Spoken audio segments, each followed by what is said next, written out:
नमस्कार, मैं हूँ रेणुका काले। मेरी हिंदी कक्षा हिंदी पथ में आपका स्वागत है। अगर आप चैनल पर नए हैं ना तो इसे सब्सक्राइब कर लीजिएगा, बेल आइकॉन प्रेस कर दीजिएगा ताकि आपके मतलब की कक्षाएं यूं ही आपको मिलती रहें। हम आज पढ़ने जा रहे हैं चिट्ठी का सफर। जी हाँ, ये बड़ा ही रोचक पाठ है और बड़ा ही ज्ञानवर्धक भी है, जानकारी भी इसमें आपको मिलने जा रही है। देखिए, ये रिमझिम कक्षा 5 की जो किताब है ना, हिंदी की किताब, उसका एक पाठ है, पाठ 6, चिट्ठी का सफर। इसका हम वाचन अभ्यास भी करेंगे और एक्सप्लेनेशन भी होगा। तो चलिए चलते हैं बुक की ओर। चिट्ठी का सफर। अपनी 10-12 साल की जिंदगी में तुमने कुछ पत्र तो लिखे ही होंगे। वे पत्र अपने सही पते और समय पर किस तरह पहुंचे होंगे, यह बहुत सी बातों पर निर्भर करता है। जैसे कि चिट्ठी किस स्थान से किस स्थान पर भेजी जा रही है, संदेश पहुंचाने की कितनी जल्दी है, तुमने पूरा और ठीक पता लिखा है कि नहीं, तुमने उस पर डाक टिकट लगाया है कि नहीं, आदि। अब प्रश्न यह उठते हैं, आखिर चिट्ठी पर डाक टिकट लगाया ही क्यों जाए? पूरे और ठीक पते से क्या मतलब है? जरूरत पड़ने पर संदेश को जल्दी कैसे पहुंचाया जाए? स्थान बदलने से चिट्ठी के पहुंचने पर क्या असर पड़ता है?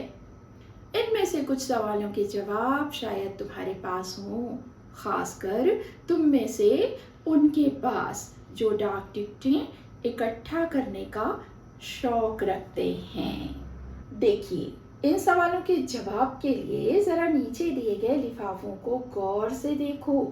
दोनों पदों को दी गई जगह में लिखो। अब देखिए, महात्मा गांधी जहां हूँ वहां, ये लिखा हुआ है पहले पते में, और दूसरा लिखा है श्रीमान निदेशक महोदय, राष्ट्रीय शैक्षणिक, बहुत ही धुंधला सा है, एक प्रॉपर तरीके से राष्ट्रीय शैक्षणिक अनुसंधान केंद्र के बारे में है, वो कहाँ पर है ये लिखा हुआ है। तो आपने देखा कि ये पते कितने व्यवस्थित तरीके से एक में लिखा हुआ है, एक में नहीं लिखा है। ये दोनों पते किस तरह से भिन्न हैं?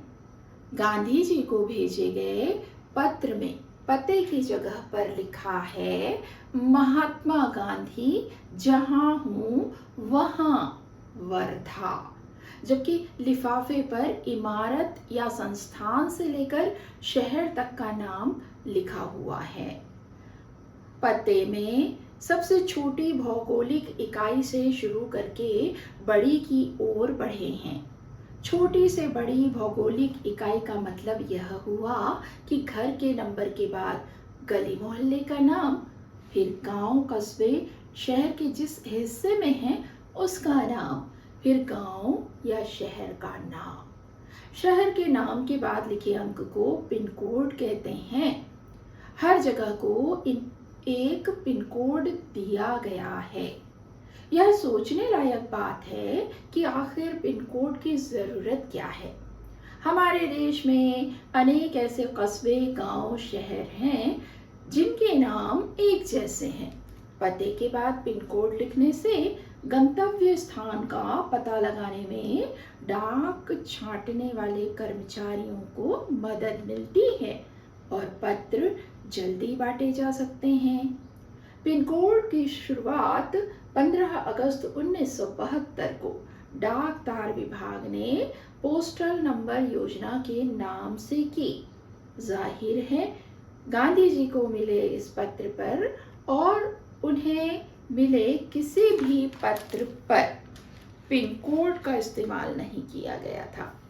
फर्क सिर्फ पिन कोड का ही नहीं है, समय के साथ डाक सेवाओं में निरंतर बदलाव और विकास होता रहा है।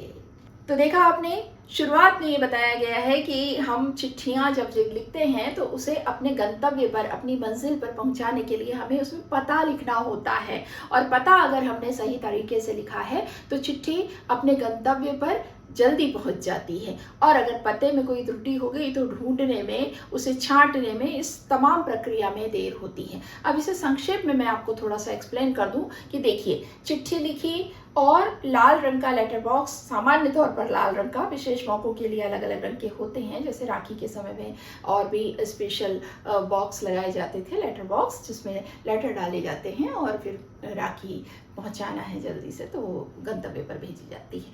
तो सामान्य तौर पर लाल रंग का लेटर बॉक्स होता है, जिसे पत्र पेटी कहते हैं। उसमें पत्र लिखने के बाद पता वता लिखकर उसमें डाल दिया जाता था और उसे फिर डाक विभाग के कर्मचारी आकर एकत्रित करके ले जाते हैं और फिर उसकी छटाई होती है कि किस शहर का है, किस, सबसे पहले तो ये देखा जाता है कि भारत का ही पहले हम ले लेते हैं। विदेश के पत्रों की बात अभी एक तरफ रखते हैं थोड़ी देर के लिए। अगर भारत में ही अलग अलग जगहों के पत्र आए हैं पत्र पेटी के अंदर, तो उसको सबसे पहले छांटा जाता है कि भाई भारत के किस हिस्से से, किस प्रदेश का है, उत्तर प्रदेश का है, मध्य प्रदेश का है, बिहार का है, यूपी का है, आंध्र प्रदेश का है, ऐसे अलग अलग स्टेट का पहले अलग हो जाता है। फिर उसके बाद उस प्रदेश का, जो राज्य विशेष का कौन सा शहर है और उसके बाद उस शहर का कौन सा कस्बा या गांव है और फिर उसके बाद कौन सा मोहल्ला और कौन से मोहल्ले के किस एरिया का वो पत्र है। इतनी सारी प्रक्रिया से वो गुजरता है। तो बताइए ये कितना कठिन हो जाता है। तो इसी कठिनाई से बचने के लिए पिन कोड की शुरुआत हुई। पिन कोड 6 अंकों का एक ऐसा यूनिक नंबर होता है जो हर अलग अलग जगहों के लिए अलग अलग है और ये पोस्टल इंडेक्स नंबर कहलाता है। इसकी शुरुआत 15 अगस्त 1972 को की गई थी और इसके हर नंबर अलग अलग चीज़ को इंडिकेट करते हैं और इसके आधार पर डाक कर्मचारी जो होते हैं वो पिन कोड अगर लिखा हुआ है तो जल्दी से उस पत्र को सही जगह पर पहुंचा देते। देखिए एक समस्या और है, हमारे देश में एक ही तरह के नाम वाले बहुत सारे गांव, बहुत सारे शहर मिल जाएंगे, है ना। तो अगर ये इलाके, गांव, कस्बे एक ही नाम के बहुत सारे मिल जाएंगे तो फिर उनको हम पहचानेंगे कैसे? पिन कोड की सहायता से। इसीलिए पिन कोड लिखना पते में बहुत ज़रूरी है। और कई बार इस तरह से अगर हमने ढंग से पता नहीं लिखा ना तो पत्र इधर उधर घूमते रह जाएगा, सही जगह पर पहुंचेगा नहीं। तो पत्र लिखना और पत्र को सही जगह पर पहुंचाना है तो हमें क्या करना होगा? पता सही तरीके से लिखना होगा। उसका तरीका क्या है? सबसे पहले व्यक्ति का नाम लिख दीजिए, फिर छोटी इकाई से शुरू करके बड़ी इकाई की तरफ हमको बढ़ना है। व्यक्ति का नाम, उसके गली मोहल्ले, मकान नंबर, गली मोहल्ले का नाम और उसके बाद वो किस एरिया में है, शहर के जिस भी एरिया में है, या गांव का नाम, या बड़े बड़े शहरों में तो एरिया होते हैं, अलग अलग क्षेत्र होते हैं, पश्चिम, उत्तर, दक्षिण, इस तरह का होता है। तो वो उसके बाद उस जिले का नाम और फिर राज्य का नाम, है ना। और आखिर में पिन कोड, हर क्षेत्र का अलग अलग पिन कोड होता है। तो आपकी चिट्ठी जो है ना, छटाई कर्मचारी जो होते हैं वो समझ जाएंगे कि भाई अच्छा ये इस एरिया का पिन कोड देखकर फटाक से वो उस जगह के लिए डिस्पैच में चले जाएगा और चिट्ठी समय पर पहुंच जाएगी। तो पिन कोड इतना ज़रूरी होता है। अगर आप पत्र को सही सलामत जल्दी से गंतव्य पर यानी कि मंजिल पर, अपने पते पर पहुंचाना चाहते हैं तो पिन कोड ज़रूर लिखिएगा। आइए आगे बढ़ते हैं। बहुत पुराने समय में कबूतरों द्वारा संदेश भेजे जाते थे। जब संदेश वाहक कबूतरों की बात हो रही है तो उन इंसानों की बात कैसे ना हो जो ऐसे समय से डाक पहुंचाने का काम करते रहे जब संचार और परिवहन के साधन बेहद सीमित थे। बात हो रही है उन हरकारों की जो पैदल ही आम आदमी तक चिट्ठी पत्री पहुंचाने का काम करते रहे। राजा महाराजाओं के पास घुड़सवार हरकारे हुआ करते थे। हरकारों को न सिर्फ हर तरह की जगहों पर पहुंचना होता था बल्कि डाक की रक्षा भी करनी होती थी। डाक लुटेरों या जंगली जानवरों की चपेट में आने का डर हमेशा बना रहता था। आज भी भारतीय डाक सेवा दुर्गम व पहाड़ी इलाकों तक डाक पहुंचाने के लिए हरकारों पर निर्भर करती है। जम्मू कश्मीर के लद्दाख खंड में पदम, जिसे ज़ंस्कार भी कहा जाता है, जैसी कई जगहें हैं जहां हरकारे डाक पहुंचाते हैं। आजकल तो संदेश भेजने के लिए नए नए और तेज साधन आसानी से उपलब्ध हो गए हैं। डाक बांटने में हवाई जहाज, पानी के जहाज और जाने कौन कौन से साधन इस्तेमाल किए जा रहे हैं। डाक विभाग भी पत्र, मनी ऑर्डर के साथ साथ ईमेल, बधाई कार्ड आदि लोगों तक पहुंचा रहा है। कबूतरों की उड़ान से लेकर हवाई डाक सेवाओं तक का सफर दिलचस्प करने वाला है। यह सोचकर आश्चर्य होता है कि कबूतर जैसा पक्षी संदेशवाहक भी हो सकता है। कबूतर की कई प्रजातियां होती हैं और ये सभी संदेश लाने ले जाने का काम नहीं कर सकती। गिरहबाज या हूमर वह प्रजाति है जिसे प्रशिक्षित करके डाक संदेश भेजने के काम में लाया जाता है। आखिर कबूतर अपना रास्ता ढूंढ कैसे लेता है? उन प्रवासी पक्षियों के बारे में सोचो और पता करो कि वे कैसे सैकड़ों मील का रास्ता और सही जगह तय कर पाते हैं। उड़ीसा पुलिस खास तौर पर हूमर कबूतरों का इस्तेमाल राज्य के कई दुर्गम इलाकों में संदेश पहुंचाने के लिए कर रही है। कानून व्यवस्था, संकट और अन्य मौकों पर संदेश के लिए ये कबूतर बहुत ही उपयोगी साबित हुए। कबूतरों की संदेश सेवा बहुत सस्ती और उन पर खास खर्च नहीं आता है। इन कबूतरों का जीवन 15-20 साल होता है और 8-10 साल तक वे बहुत अच्छा काम करते हैं। स्वस्थ कबूतर एक दिन में 1000 किलोमीटर तक का सफर कर सकता है। यदि कोई महत्वपूर्ण संदेश पहुंचाना हो तो कबूतरों को भेजा जाता है ताकि बाज के हमले जैसी अनहोनी स्थिति में भी दूसरा कबूतर संदेश पहुंचा दे। शायद यह पढ़कर तुम एक ऐसे कबूतर की कहानी पढ़ना चाहो जो दूसरे विश्व युद्ध में संदेश पहुंचाता था। इस कबूतर की कहानी नेशनल बुक ट्रस्ट से अंग्रेजी में छपी एक किताब में दी गई है।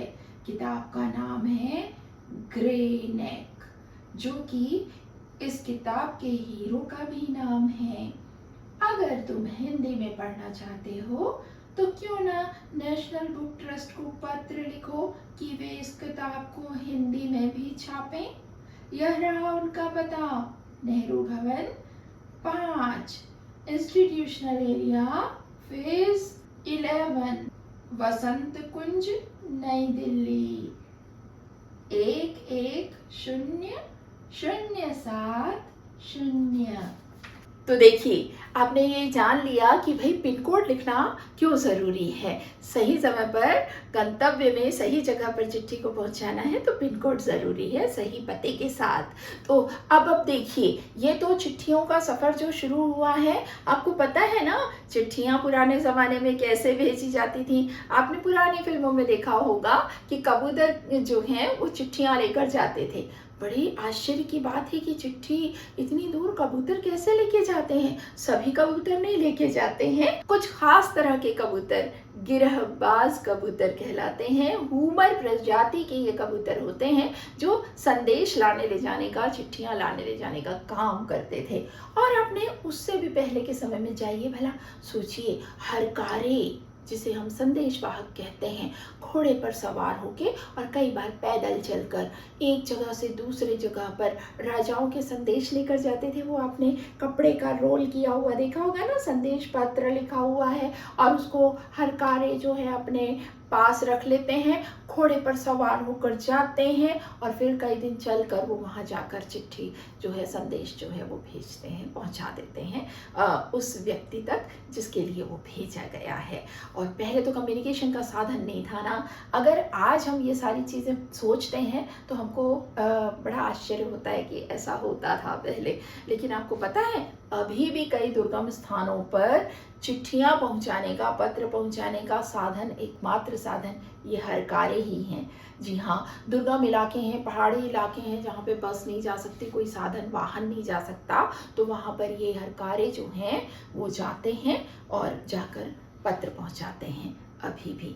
और हमारे जो खुफिया तंत्र, देश की सुरक्षा से जुड़े मामले होते हैं ना, वहाँ पे संदेश पहुँचाने के लिए आज भी उड़ीसा पुलिस जो है वो, और भी जो हमारा सुरक्षा तंत्र है वो अपनी गोपनीयता बनाए रखने के लिए ऐसी जगहों पर जहाँ पर और किसी माध्यम से संदेश पहुँचाना संभव नहीं है, आज भी ट्रेंड किए हुए कबूतरों का सहारा लेते हैं।